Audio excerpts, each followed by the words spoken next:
میں خداوند سے محبت رکھتا ہوں کیونکہ اس نے میری فریاد اور میری منت سنی ہے۔ چونکہ اس نے میری طرف کان لگایا، اس لیے میں عمر بھر اس سے دعا کروں گا۔ موت کی رسیوں نے مجھے جکڑ لیا اور پاتال کے درد مجھ پر آ پڑے۔ میں دکھ اور غم میں گرفتار ہوا، تب میں نے خداوند سے دعا کی۔ خداوند صادق اور کریم ہے، ہمارا خدا رحیم ہے۔ میں پست ہو گیا تھا، اسی نے مجھے بچا لیا۔ تو نے میری جان کو موت سے، میری آنکھوں کو آنسو بہانے سے اور میرے پاؤں کو پھسلنے سے بچایا ہے۔ میں زندوں کی زمین میں خداوند کے حضور چلتا رہوں گا۔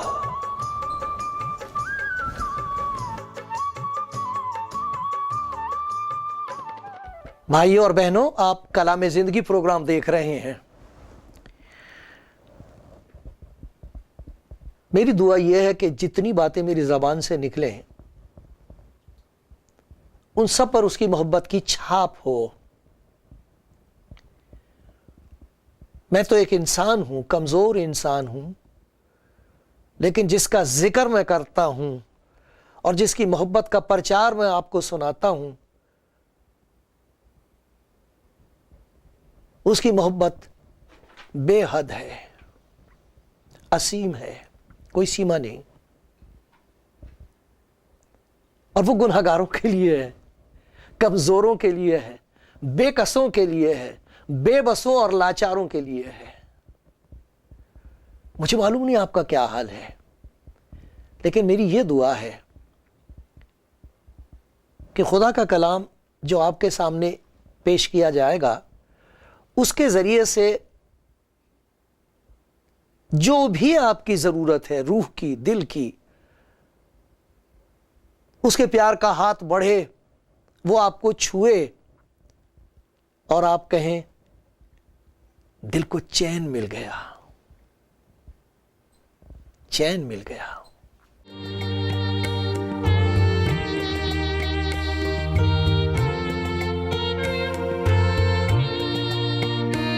کلام زندگی پروگرام دیکھنے والے بھائی بہنوں، سنو اس کے پیار کی باتیں۔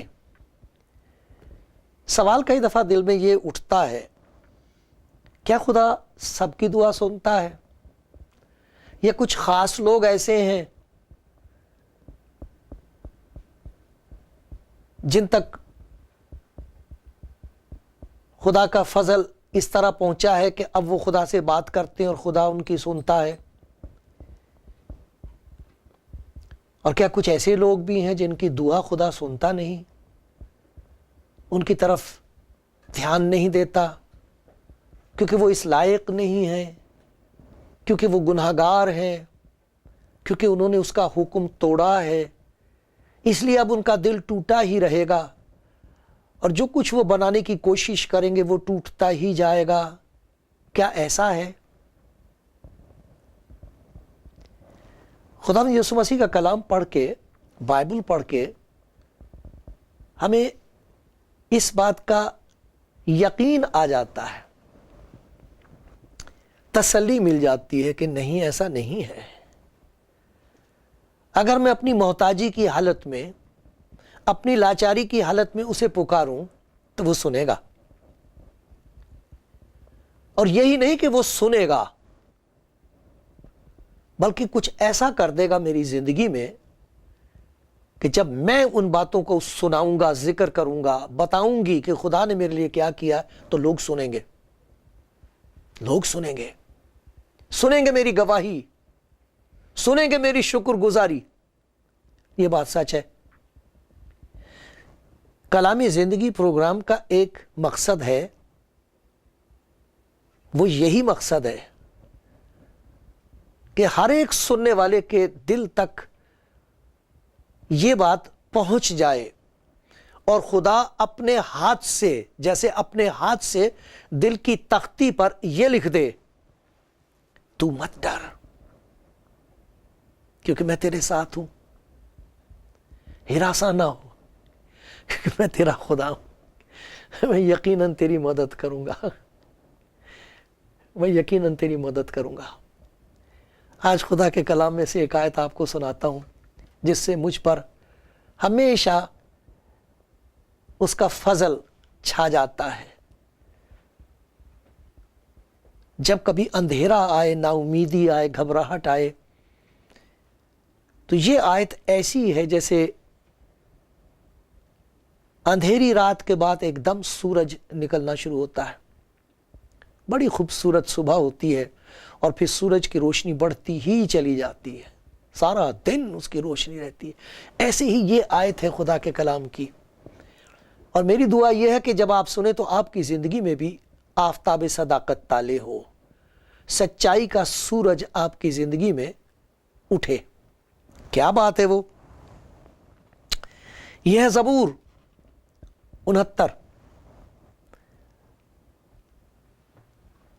اس میں سے میں یہ پڑھ رہا ہوں. آئے خدا کے طالبو، تمہارے دل زندہ رہے. کیوں؟ کیونکہ خداوند محتاجوں کی سنتا ہے اور اپنے قیدیوں کو حقیر نہیں جانتا. سنو، تمہاری جان میں جان آئے گی. خداوند محتاجوں کی سنتا ہے، قیدیوں کو حقیر نہیں جانتا. بڑی مشکل سے انسان کو یہ یقین آتا ہے کہ میں محتاج ہوں. سچ بات یہ ہے کہ انسان کا گھمنڈ اس قدر بڑھتا چلا جا رہا ہے کہ ہم کسی کی بھی مدد کے محتاج نہیں ہیں، اور اس وجہ سے انسان اتنا اکیلا ہو گیا ہے، وہ سمجھتا ہے میں سب کچھ اپنے آپ کر سکتا ہوں، مجھے کسی کی ضرورت نہیں ہے. اور ہو رہا ہے، سب کچھ ہم اپنے آپ کر سکتے ہیں. ایک طرف تو یہ کہتے ہیں کہ ہم ایک دوسرے کے محتاج ہیں، اور دوسری طرف ہم کسی کے بھی محتاج نہیں ہیں. لیکن جب یہ بات بڑھتی چلی جائے اور اس زہر کا پورا اثر ہو تو پھر انسان یہ کہنے لگتا ہے، سمجھنے لگتا ہے اور کہنے بھی لگتا ہے کہ میں خدا کا بھی محتاج نہیں ہوں. کون خدا؟ کیسا خدا؟ مجھے اس کی کوئی ضرورت نہیں. لکھا کچھ ایسے لوگ ہیں جو کہتے ہیں کوئی خدا نہیں. بائبل میں لکھا، ان پر ترس کھایا گیا ہے کیونکہ ان کی حالت بد سے بدتر ہوتی چلی جائے گی. برے سے ابھی تو کچھ بھی برائی نہیں دیکھی، اس سے بھی زیادہ برا حال ہوگا کیونکہ لوگ یہ کہنے لگے ہیں کہ کوئی خدا نہیں ہے. بڑی مشکل سے انسان کو اس بات کا یقین آتا ہے کہ بہت کچھ ہے جو میرے بس میں نہیں ہے، بہت کچھ ہے جو میں نہیں کر سکتا. دولت مند کو جب خدا سمجھ دے دے تو اس کے اندر یہ پہچان آ جاتی ہے کہ بہت سی ایسی چیزیں ہیں جو دولت سے خریدی نہیں جا سکتی. جو اپنے آپ کو دانا سمجھتے ہیں، جو اپنی حکمت پر فخر کرتے ہیں، خدا کا فضل ان پر ایسا ہو جاتا ہے کہ وہ یہ محسوس کرنے لگتے ہیں اور اس بات کو پہچان لیتے ہیں کہ میری حکمت، دانائی اور سمجھ کی ایک حد ہے. میں سب کچھ نہیں جانتا اور سب کچھ جان بھی نہیں سکتا.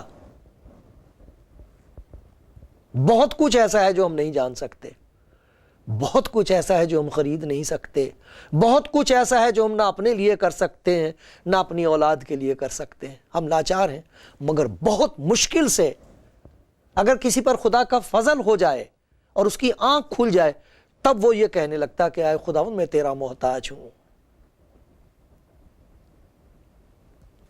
ان کے لیے لکھا ہے، خداوند اپنے محتاجوں کی سنتا ہے ان کی بات چیت ہو جاتی ہے اس سے.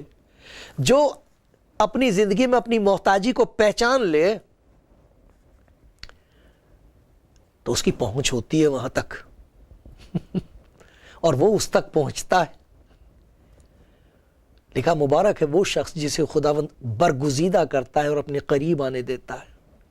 بہت مبارک ہے وہ حالت جب کوئی انسان اپنی محتاجی کو پہچان لے کہ میں تیرا محتاج ہوں, میں تیرے رحم کا محتاج ہوں, میں تیرے ترس کے سہارے ہوں, تو دیا نہ کرے تو کچھ بھی نہیں رہے گا. یہ بہت اچھی حالت ہے. بہت دولت مند ہے وہ جو اس کا محتاج ہے. جو اس کا محتاج ہے اسے وہ مالک بناتا ہے ایسی برکتوں کا جو سمجھ سے باہر ہے, طاقت سے باہر ہے, خرید ہی نہیں جا سکتی. مالک ہو جاتے ہیں. اس کے محتاج مالک ہیں. اس کے محتاجوں کے پاس کچھ ایسی چیزیں ہوتی ہیں جن کی وجہ سے وہ رو رو کے اس کا شکر کرتے ہیں, رو رو کے اس کے قدم دھوتے ہیں, آنسوؤں سے شکر کرتے ہیں اس کا. تیرا شکر ہو پیارے خداوند, پیارے مالک تیرا شکر ہو, میں تیرا محتاج ہوں. کچھ ایسے لوگ ہیں جنہوں نے خدا کی محبت کو خداوند یسوع مسیح میں دیکھا ہے اور ان کو یاد آ جاتا ہے کہ خداوند یسوع مسیح نے یہ کہا تھا, مجھ سے جدا ہو کر تم کچھ نہیں کر سکتے. وہ اس کے محتاج ہیں اور وہ یہ بھی جانتے ہیں کہ اس نے کہا ہے میرا نام لے کر جو کچھ مجھ سے چاہو گے وہ میں کروں گا.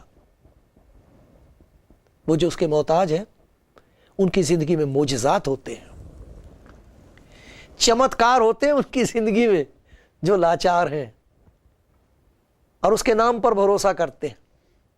لکھا وہ اپنے محتاجوں کو کی سنتا ہے, اپنے قیدیوں کو حقیر نہیں جانتا. قیدی جو اس کے قیدی ہیں, دو قسم کے لوگ ہیں. کچھ ہیں جو اس کے قیدی ہیں, جو ایسے ہیں جو اس سے آزاد ہیں مگر کسی اور کے غلام ہیں, کسی اور کی قید میں ہیں. وہ کون سی غلامی ہے جس کا ہم کو احساس نہیں ہوتا, اور غلامی کے بجائے ہم اسے آزادی سمجھتے ہیں اور کہتے ہیں کہ میں جو چاہتا ہوں کرتا ہوں, مجھے روکنے والا کوئی نہیں. بیوی اگر سمجھداری کی بات کہے تو وہ کہتا ہے اپنا منہ بند کر, تو مجھے روک نہیں سکتی. آدمی جب اپنی بیوی سے کہے کہ یہ ٹھیک بات نہیں ہے تو وہ اسے کہتی ہے کہ اس طرح نہ مجھ سے بات کرو, میں نے نہیں تمہاری سننی, تم جو چاہے کر لو میں آزاد ہوں. وہ آدمی کہتا میں آزاد ہوں. اس کے بعد ان کی جو اولاد پیدا ہوتی وہ ان سے بھی زیادہ آزاد ہوتی ہے. وہ نہ ان کی سننے کو تیار نہ خدا کی سننے کو تیار. وہ کس کے غلام ہیں؟ کیا وہ آزاد ہیں؟ ایسا بھائی جو سچائی سننے کو تیار نہ ہو, ایسی بہن جو سچی بات کو ماننے کو تیار نہ ہو, ایسی اولاد جو خدا کی بھی سننے کو تیار نہ ہو, کیا وہ آزاد ہیں؟ ہرگز نہیں. وہ آزاد نہیں ہیں, وہ بھی غلام ہیں. لکھا جو گناہ کرتا ہے وہ گناہ کا غلام ہے. یہ بات کہی ہے خدا یسوع مسیح نے. جو گناہ کرتا ہے گناہ کا غلام ہے. گناہ کی غلامی کی وجہ سے کچھ ایسے کام کرتا ہے, وہ اس بندش کی وجہ سے جس میں وہ جکڑا ہوا ہے. کئی دفعہ اپنی مرضی کے خلاف ایسی بات کہے گا, اپنی مرضی کے خلاف ایسی باتیں سوچے گا, اپنی مرضی کے خلاف ایسے کام کرے گا کہ بعد میں کہے گا یہ بات کیوں میں نے کہہ دی, یہ ایسا کام میں نے کیوں کر لیا. اس کا جواب خداوند کے کلام میں لکھا ہے, وہ کرنے والا گناہ ہے جو بسا ہوا ہے. کہ جو کچھ ہم چاہتے ہیں کہ کریں وہ نہ کر سکیں, اور جو کچھ ہم چاہتے ہیں کہ ہرگز نہ کریں وہ ہو جائے. یہ غلامی ہے, یہ غلامی ہے. اور اسی غلامی کا ذکر سلیمان کی کتاب میں ہے, امثال کی کتاب ہے, اور اس میں لکھا ہوا ہے شریر کو اسی کی بدکاری پکڑے گی, پکڑ لے گی.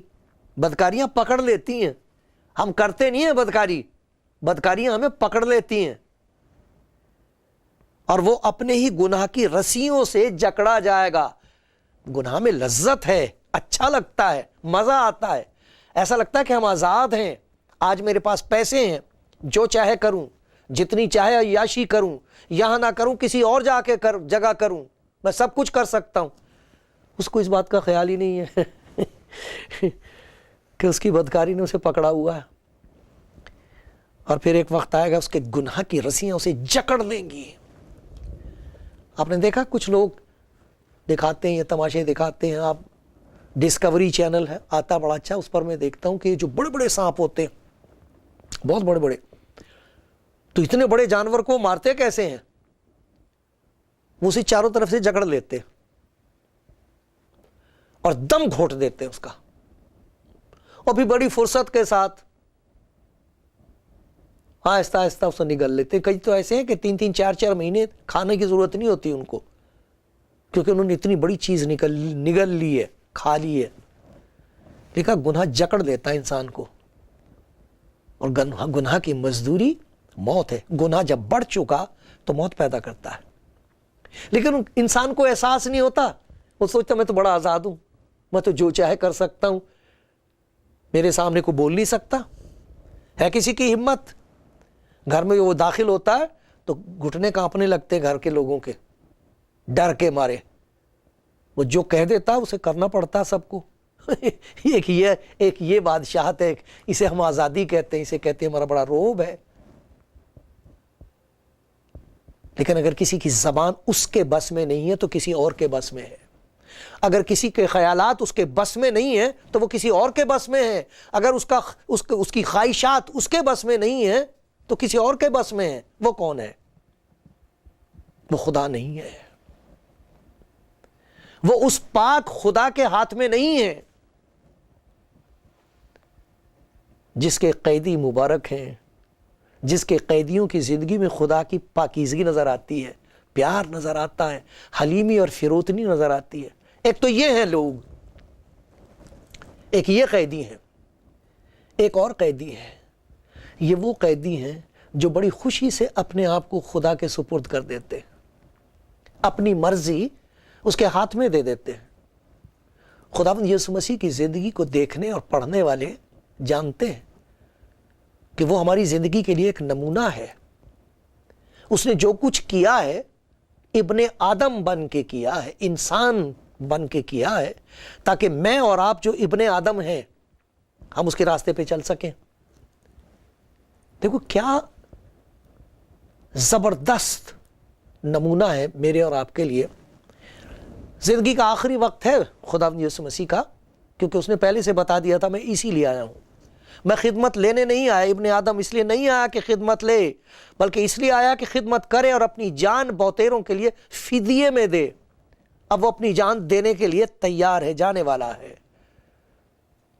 لیکن وہ انسان ہے، کامل انسان ہے، میری اور آپ کی طرح کامل انسان ہے، اور وہ گتسمنی میں ہے، باغ میں خدا کے حضور دعا کر رہا ہے، کیونکہ اس کو گرفتار کرنے والے آنے والے ہیں، اور اس کے بعد اسے مصلوب کیا جانا ہے ذلیل کر کے۔ وہاں وہ دعا کر رہا، اپنے شاگردوں سے کہتا دعا کرو تاکہ تم آزمائش میں نہ پڑو۔ یہ نہیں کہا میرے لیے دعا کرو، اس نے کبھی نہیں کہا کسی سے میرے لیے دعا کرو، وہ ہماری دعا کا محتاج نہیں ہے، وہ تو ہماری شفاعت کرنے کے لیے ہمیشہ زندہ ہے، لیکن وہ انسان بن کے ہمارے سامنے ایک نمونہ پیش کر رہا ہے۔ اور وہاں لکھا ہے کہ 1 دفعہ نہیں، 2 دفعہ نہیں، 3 دفعہ اس نے یہ کہا ہے، باپ جسم تو نہیں چاہتا یہ، لیکن میری مرضی نہیں تیری مرضی پوری ہو۔ یہ ہے وہ سچی تابعداری جس کا نتیجہ سچی تاجداری ہے۔ اسی لیے لکھا خدا نے اس کو وہ نام بخشا جو سب ناموں سے اعلیٰ ہے۔ یہی سبب ہے کہ جس نے اپنی مرضی اس کے سپرد کی، اس کے وسیلے سے صلیب پر بار بار یہی آواز آ رہی ہے، اے باپ انہیں معاف کر، یہ نہیں جانتے کہ کیا کرتے ہیں۔ جس کی زندگی، جس کا دل، جس کی مرضی خدا کے تابع ہو گئی، جس نے اپنے آپ کو پورے طور پر اس کے سپرد کر دیا ہے، اسی کی زندگی سے خدا کی معافی ظاہر ہوتی ہے۔ ماں باپ انہیں معاف کر ہی نہیں جانتے کیا کرتے، ان کو نہیں کچھ پتا۔ خدا کی محبت اور خدا کی معافی دیکھنی ہے تو خدا یسوع مسیح کی زندگی کی تابعداری میں دیکھو۔ میری مرضی نہیں، تیری مرضی پوری ہو۔ یہ ہیں وہ جنہیں خدا کہتا ہے وہ میرے قیدی ہیں، وہ ہیں بندے۔ بندہ اس کو کہتے ہیں جو بندھا ہوا ہو، جو اس کی محبت کی ڈوریوں سے بندھ گیا ہے۔ ایک تو یہ ہیں جن کے لیے لکھا ہے گناہ کی رسیوں سے جکڑا جائے گا، ایک وہ ہیں جن کے گناہوں کی رسیوں کو اس نے کاٹ ڈالا ہے اور آج وہ اس کی محبت کی ڈوریوں سے بندھے ہوئے ہیں، اس کی محبت نے جکڑ رکھا ہے اور وہ ہر کام اس سے پوچھ کے کرتے ہیں، اے باپ تیری کیا مرضی ہے، تو کیا چاہتا ہے، میں جاؤں کہ نہ جاؤں، یہ پیسے تو نے مجھے دیے ہیں، میں ان کا کیا کروں، کس طرح استعمال کروں خداوند، یہ تو نے مجھے اولاد بخش دی ہے، میں تیرا محتاج ہوں، مجھے سمجھ دے کس طرح اپنے بچے کے سامنے، اپنے لڑکے کے سامنے ایک اچھا نمونہ رکھوں، کہیں ایسا نہ ہو کہ میرے نقش قدم پر چل کے اس کا کچھ بھی نہ رہے۔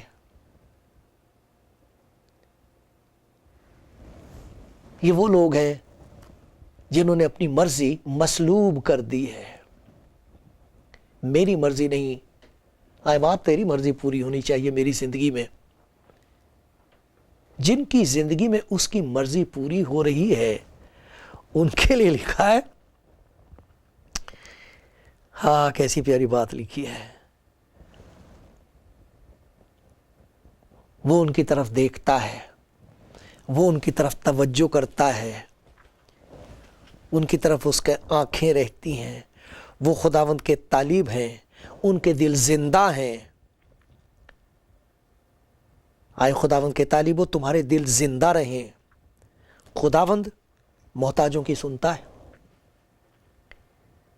اپنے قیدیوں کو حقیر نہیں جانتا۔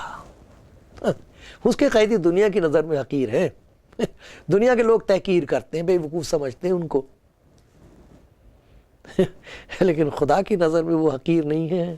ارے جو اس کے فقیر ہیں وہی دولت مند ہیں، جو اس کے محتاج ہیں وہ مالک ہیں کچھ ایسی برکتوں کے جو خریدی نہیں جا سکتی۔ میرے پیارے بھائی، میری پیاری بہن، دیکھو تو کون ہے جو آپ کی زندگی پر اختیار رکھتا ہے، وہ کون ہے جس کی مرضی پوری ہوتی ہے آپ کی زندگی میں۔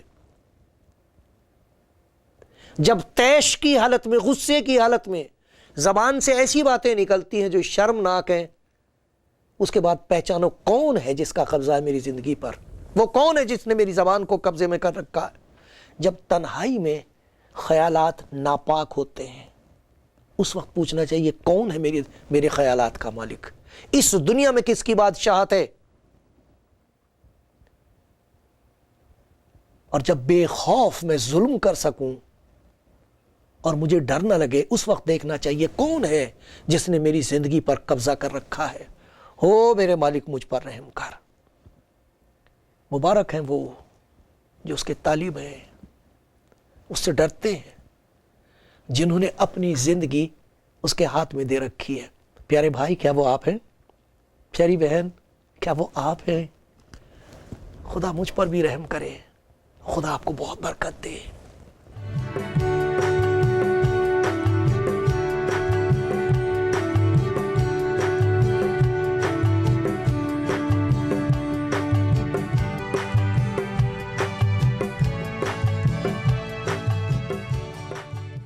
آپ کلام زندگی پروگرام دیکھ رہے ہیں اور آپ خدا کے پیار کی باتیں سن رہے ہیں۔ کاش کہ اس کے پیار کی آواز آپ کے دل کی تہ تک پہنچ جائے۔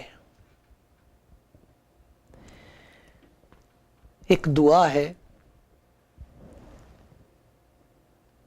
ایک ایسے شخص کی جو جانتا نہیں کہ اب کیا کروں، ایک ایسی آتما کی یہ پرارتھنا ہے جو لاچاری کی حالت میں خدا کے حضور رو رہی ہے۔ وہ آتما، وہ روح رو رہی ہے اور کہہ رہی ہے خدا مجھ پر رحم کر۔ سنو، ہائے خدا مجھ کو بچا لے، کیونکہ پانی میری جان تک آ پہنچا ہے۔ میں گہری دلدل میں دھنسا جاتا ہوں جہاں کھڑا نہیں رہا جاتا۔ میں گہرے پانی میں آ پڑا ہوں جہاں سیلاب میرے سر پر سے گزرتے ہیں۔ میں چلاتے چلاتے تھک گیا، میرا گلا سوکھ گیا،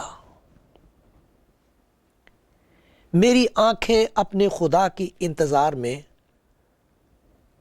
پتھرا گئیں۔ ہائے خدا تو میری حماقت سے واقف ہے، میرے گناہ تجھ سے پوشیدہ نہیں ہیں۔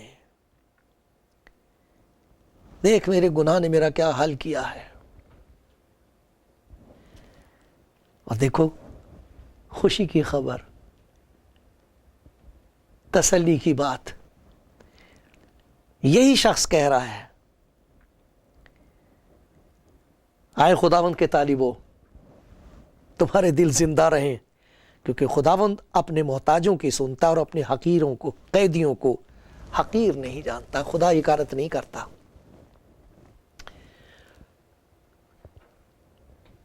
میں تو آپ کی منت کر سکتا ہوں، کیا آپ انتظار کر رہے ہیں کہ خدا آپ کے لیے کچھ کرے؟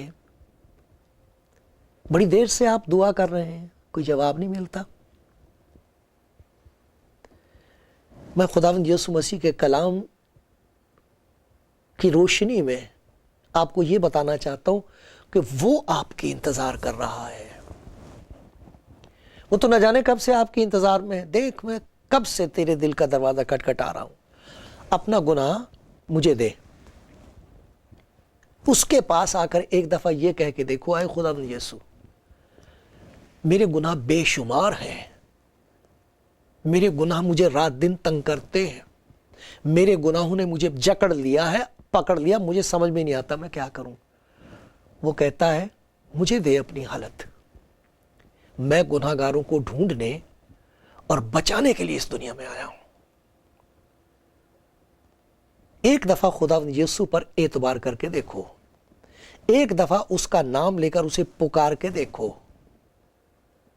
وہ انتظار کر رہا ہے تاکہ آپ کے اجڑے ہوئے باغ میں، زندگی کے اجڑے ہوئے باغ میں بہار آ جائے، آپ کے گھر میں پیار اتر آئے، آپ کی اولاد آپ کو دیکھ کے کہے کچھ ہو گیا ہمارے گھر میں۔ آپ اپنے بچوں کو دیکھ کے خدا کا شکر کریں اور کہیں آئے خداوند تیرا شکر ہو، جو میں کبھی سوچ نہیں سکتی تھی، جو میں کبھی کر نہیں سکتا تھا، وہ تو نے کر دیا۔ خداوند آپ کے انتظار کر رہا ہے، اس نے اپنا ہاتھ آپ کی طرف بڑھایا ہوا ہے، وہ آپ کے انتظار کر رہا ہے۔ کہہ دو آج، آئے خداوند میں اپنی زندگی تیرے ہاتھ میں دے رہا ہوں، آئے خداوند میں اپنا دل تجھے دے رہی ہوں، آپ مبارک ہیں، اب دیکھنا کیا ہوگا۔